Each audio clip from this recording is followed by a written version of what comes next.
Halo, perkenalkan nama Sani Luputsaniti, NIM 1909511003, kelas A, dari Fakultas Kedokteran Hewan Universitas Udayana, Angkatan 2019.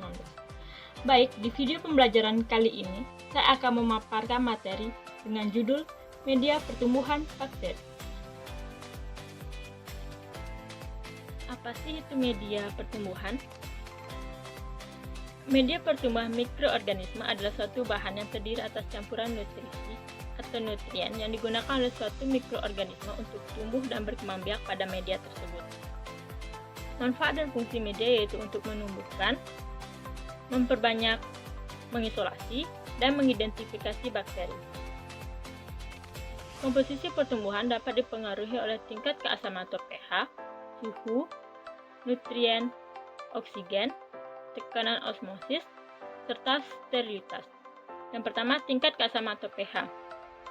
Kebanyakan mikroba tumbuh baik pada pH sekitar netral dan pH 4,6 sampai 7,0 merupakan kondisi optimum untuk pertumbuhan bakteri, sedangkan kapan dan kami tumbuh pada pH yang lebih rendah. Yang kedua, suhu. Suhu merupakan salah satu faktor lingkungan yang berpengaruh terhadap pertumbuhan mikroba. Berdasarkan kisaran suhu pertumbuhan, mikroba dibedakan atas 3 kelompok, yaitu vesikofil, yaitu mikroba yang mempunyai kisaran suhu pertumbuhan pada suhu 0-20 derajat Celcius, mesofil, yaitu mikroba yang mempunyai kisaran suhu pertumbuhan 20-45 derajat Celcius, dan termofil, yaitu mikroba yang suhu pertumbuhannya di atas 45 derajat Celcius. Yang ketiga, nutrien. Mikroba juga memerlukan suplai nutrisi sebagai sumber energi dan pertumbuhan selnya. Unsur-unsur dasar tersebut adalah karbon, nitrogen, hidrogen, oksigen, sulfur, fosfat, zat besi, dan sejumlah kecil logam lainnya. Yang keempat, oksigen.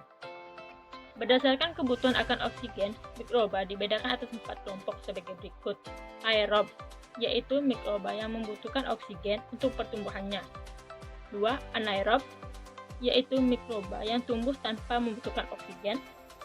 Yang ketiga, anaerob fakultatif, yaitu mikroba yang dapat tumbuh dengan atau tanpa adanya oksigen. Yang keempat, mikroaerofil, yaitu mikroba yang membutuhkan oksigen pada konsentrasi yang lebih rendah daripada konsentrasi oksigen yang normal di udara. Yang kelima, tekanan osmosis. Suatu tekanan osmosis akan mempengaruhi bakteri. Jika tekanan osmosis lingkungan lebih besar atau hipertonis, maka sel akan mengalami plasmolisis. Sebaliknya, jika tekanan osmosis lingkungan yang hipotonis akan menyebabkan sel membengkak dan juga dapat mengakibatkan rusaknya sel. Yang keenam, sterilitas. Media harus dalam keadaan steril, artinya sebelum ditanami bakteri yang dimasuk tidak ditumbuhi oleh mikroba lain. Macam-macam media dapat dibedakan menjadi 3, yaitu berdasarkan bentuknya, berdasarkan komposisi atau susunannya, dan berdasarkan fungsinya. Berdasarkan bentuknya, media dibedakan menjadi 3, yaitu 1. Media padat merupakan media yang mengandung banyak agar atau zat pemadat kurang lebih 15% agar. Media ini dibedakan menjadi 3 jenis menurut bentuk dan wadahnya, yaitu media tegak, media miring, dan media cempeng. 2.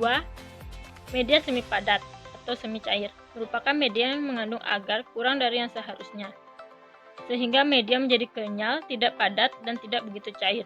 Umumnya untuk pertumbuhan mikroba yang banyak memerlukan air dan hidup anaerob. 3.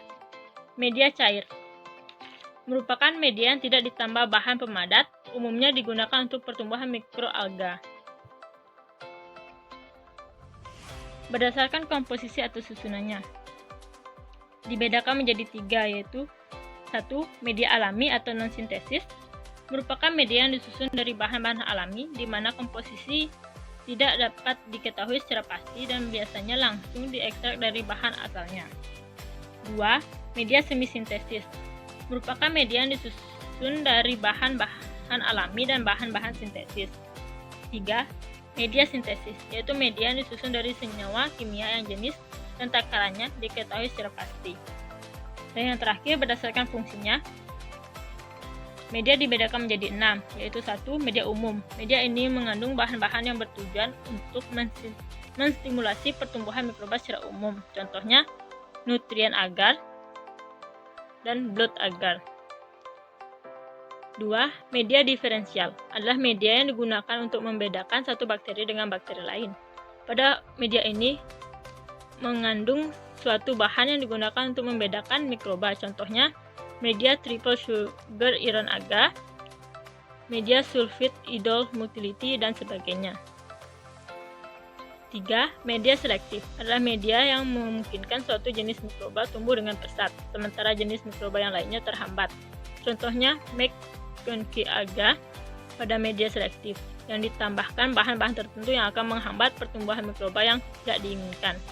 4. Media diperkaya adalah media yang dirancang untuk mendukung pertumbuhan mikroorganisme. Media tersebut memiliki konstituen nutrisi yang mendorong pertumbuhan mikroba tertentu, contohnya kaldu selenit atau kaldu tetrationat untuk memisahkan bakteri Salmonella typhosa dari tinja. 5. Media uji atau identifikasi adalah media yang digunakan untuk identifikasi mikroba, contohnya adalah Muller-Hinton agar. 6. Media perhitungan jumlah mikroba, yaitu medium spesifik yang digunakan untuk menghitung jumlah mikroba dalam satu bahan. Misalnya medium untuk menghitung jumlah bakteri E. coli air sumur. Sekian materi yang dapat saya sampaikan. Mohon maaf bila ada kesalahan. Terima kasih.